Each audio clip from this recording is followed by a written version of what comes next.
नमस्कार. यशवंतराव मोहिते कृष्णा सहकारी साखर कारखान्याच्या निवडणुकीचा जो प्रचार आहे तो आता अंतिम टप्प्यामध्ये आलेला आहे आणि उद्या आता प्रचाराचा शेवटचा दिवस आहे. आपल्यासोबत आहेत सहकार पॅनलचे दत्तात्रय देसाई साहेब आपल्यासोबत आहेत. साहेब नमस्कार.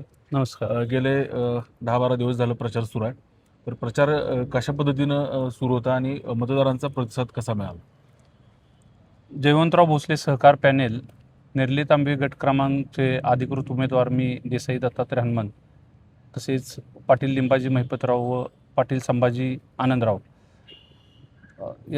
हे आम्ही नेरली तांबे गटामध्ये आमची 15 गावं येतात आणि 15 गावामध्ये अतिशय चांगल्या प्रकारे उत्स्फूर्त प्रतिसाद मिळाला की जेणेकरून त्या प्रतिसादावरून असं निदर्शनास आलं की आपला विजय हा निश्चित आहे.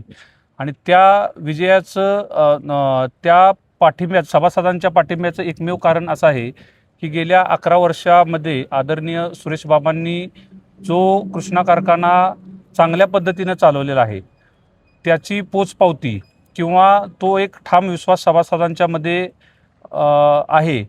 कारण 2010 ते 2015 या कालावधीमध्ये अविनाश मोहिते यांनी जो कारखान्याचा कारभार चालवला त्याच्यामध्ये अतिशय सभासदांच्यामध्ये तीव्र असा भावना किंवा विरोध असा होता की प्रत्येक ठिकाणी भ्रष्टाचाराला खतपाणी घालण्याचं काम करण्यात आलं. मग ते गाड्यांच्या बाबतीतले गैरव्यवहार असो किंवा गेस्ट हाऊसच्या बाबतीतले गैरव्यवहार असो किंवा कामगारांचे जे बोगस पगार काढण्याच्यापर्यंतचे विषय असो आणि खोटी आश्वासनं देऊन सभासदांना भूलथापा द्यायचा प्रयत्न केला जात आहे.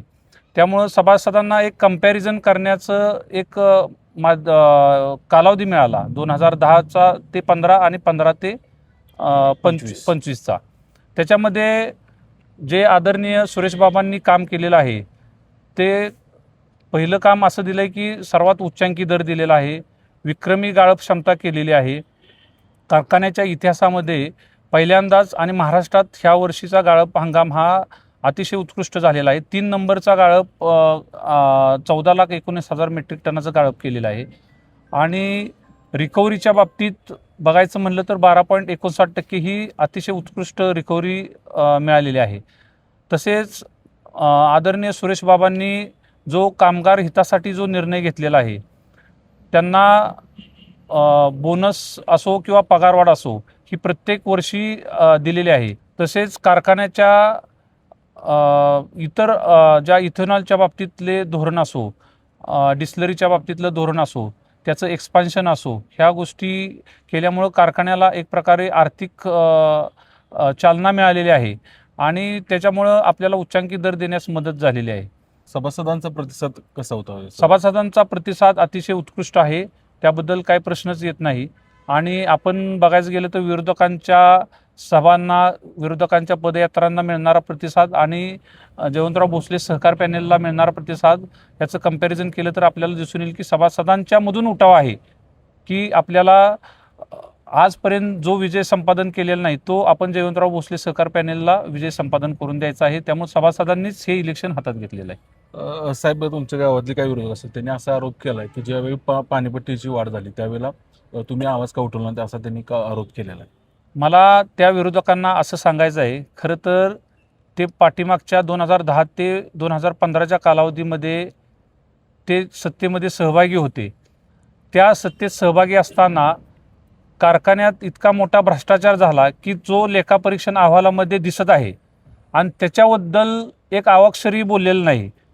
आणि आज ते म्हणतात की पाणीपट्टीचा विषय, ज्यावेळेला 2010 ते 15 या कालावधीमध्ये 72 पैसे प्रति युनिट हा दर होता आणि त्यावेळेला पाणीपट्टी 7,000 रुपये होती आणि आज तो ₹1.88 प्रति युनिट वीज बिलाचा आकार आहे. त्यावेळेला पाणीपट्टी 15,000 आहे. आपण जी एकरी पाणीपट्टी घेतलेली होती ती कॅन्सल करून आपण 15,000 रुपये पाणीपट्टी ही केलेली आहे. मग त्यांना एवढा कळवळा होता तर 72 पैसे युनिट असताना तो दर 7,000च्या ऐवजी 3,500 का केला नाही? आणि ज्या गोष्टी अशक्य आहेत त्या गोष्टी बोलायला गोष्टी सोप्या आहेत, पण ज्या वेळेला आपण एखादी योजना अंमलात आणायचा प्रयत्न करतो त्यावेळेला ते फार मोठ्या अडचणीचा सामना करावा लागतो. आणि त्यांना माहिती आहे की आपण सत्तेत येणार नाही, म्हणून सभासदांना खोटी आश्वासनं देऊन विरोधक त्याचा प्रयत्न करायला लागले. साहेब, दुसरा असा आरोप झाला की मयत जे ट्रान्सफर आहे शेअर्स गावाचे ते तुम्ही केले नाहीत, असा एक आरोप तुमच्यावरती झाला. खरं तर हे विधान फारच हास्यास्पद आहे.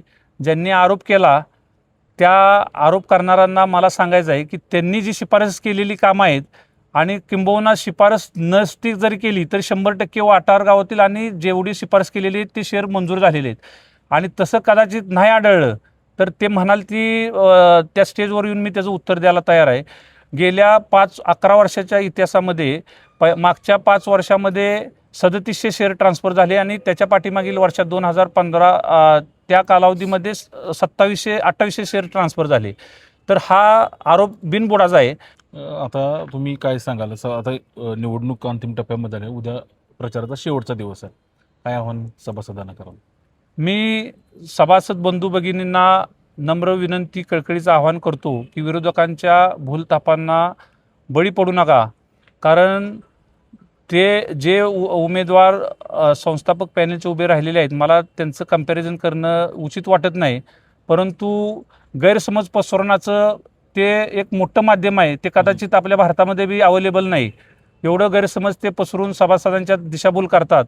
आणि सभासदांना आणि युवक वर्गांना माहिती आहे की आपण कंपॅरिझन जर करायचं म्हटलं तर उमेदवारांचं की कोणता उमेदवार खऱ्या परिस्थितीला सामोरा जातो आणि कोणता उमेदवार भूलथापा देऊन जनतेमध्ये गैरसमज पसरवतो. इलेक्शन ही गोष्ट अशी आहे की आपण 15 दिवस 1 महिना आपण इलेक्शन करू आणि त्यानंतर आपण एकाच परिसरामध्ये राहत असतो आणि विनाकारण गैरसमज कोणी पसरून द्यायचं काही गरज नाही. आणि आपण आपलं कार्य दाखवून आपण त्यांना जर समजा इलेक्शन लढवायचं आहे, लढवतायत म्हणा, तर त्यांनी त्यांच्या कारभाराचा विकास कामाचं त्यांनी कंपॅरिझन करावं. आदरणीय सुरेश बाबांच्या 11 वर्षातल्या किंवा त्याच्या पूर्वीचे बाबांच्या कालावधीतलं कंपॅरिझन करावं आणि मग त्याच्यावरती बोलावं. विरोधकांनी कुठल्याही भूलथापा देऊन राजकारण करू नये असं मी त्यांना आवाहन करतो. आणि माझी सभासद बंधूंना कळकळीची विनंती आहे, आपल्या कारखान्याच्या उज्ज्वल भवितव्यासाठी, उच्चांकी दर देण्यासाठी आणि चांगल्या उत्कृष्ट सेवा मिळवण्यासाठी आपण जयवंतराव भोसले सहकार पॅनेलला कबशी या चिन्हावरती शिक्का मारून भरघोस मतांनी विजय करून द्यावं, ही आपणास आवाहन करतो.